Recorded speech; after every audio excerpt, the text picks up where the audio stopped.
saya Gina Sri Buspadiani, NIM S1106.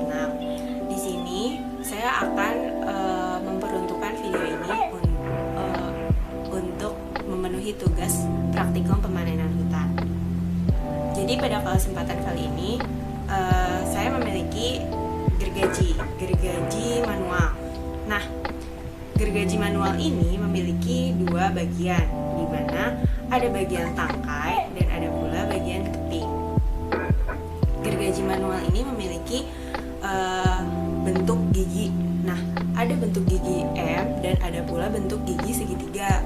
Kalau dia bentuk gigi M itu, dia memiliki cutter dan memiliki raker. Cutter ini berfungsi untuk mengeratkan, sedangkan raker ini berfungsi untuk menggeruk. Nah, di gergaji yang saya pegang ini, dia ini bentuk giginya itu berbentuk segitiga. Jadi untuk di sini tuh hanya ada cutter saja, tidak ada raker. Tetapi fungsi raker ini tetap ada, teman-teman, di bagian antara selang-selangnya ini, di antara selang segitiganya ini tetap ada fungsi raker. Nah, di bentuk gigi segitiga ini ada bentuk selang tanpa antara. Jadi di mana si segitiganya itu rapat gitu.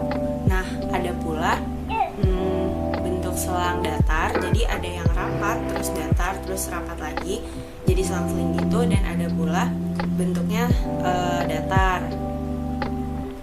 Selanjutnya sebenarnya teman-teman tahu nggak sih apa fungsi dari gergaji ini? Nah, fungsi dari gergaji ini tuh untuk memotong dan membelah. Kalau saya misalkan pulpen ini adalah pohon atau log, dan saya mau membelah dan memotongnya. Jadi kalau misalnya teman-teman bentuk pohon atau lognya ini tegak berdiri gitu, terus teman-teman mau membelahnya. Kalau teman-teman mau membelahnya, si gergaji ini harus sejajar dengan arah seratnya. Tetapi kalau misalnya teman-teman mau memotong, maka bentuknya ini harus tegak lurus seperti itu. Dan berlaku juga kalau si pohon atau lognya ini lagi rebah gitu. Kalau bentuknya lagi merebah, maka kalau memotongnya pun dia harus tegak lurus dan membelahnya pun harus sejajar. Lalu ada loh kendala-kendala dalam memotong atau membelah menggunakan gergaji ini. Salah satunya itu adalah terjepit.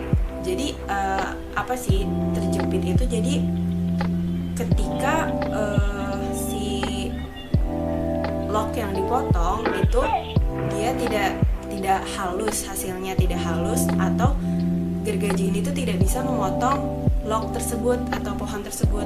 Nah, hal itu dikarenakan banyak faktor yang menyebabkan, seperti faktor umurnya gergaji, terus misalnya gergajinya berkarat, ada pula gergajinya tumpul yang perlu perlakuan dikikir, terus dan masih banyak lagi.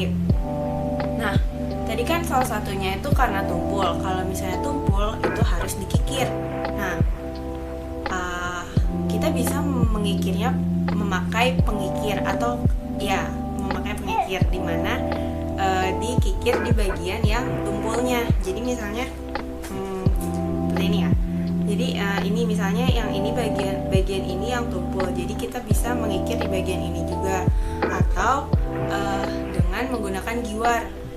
Giwar itu kita membengkokkan mata gergaji menjadi selang-seling gitu. Jadi mata gergaji yang mau ditajamkan, yang tumpul atau yang perlu digiwar itu kita bengkokkan secara selang-seling agar meminimalisir terjadinya terjepit tadi, seperti itu.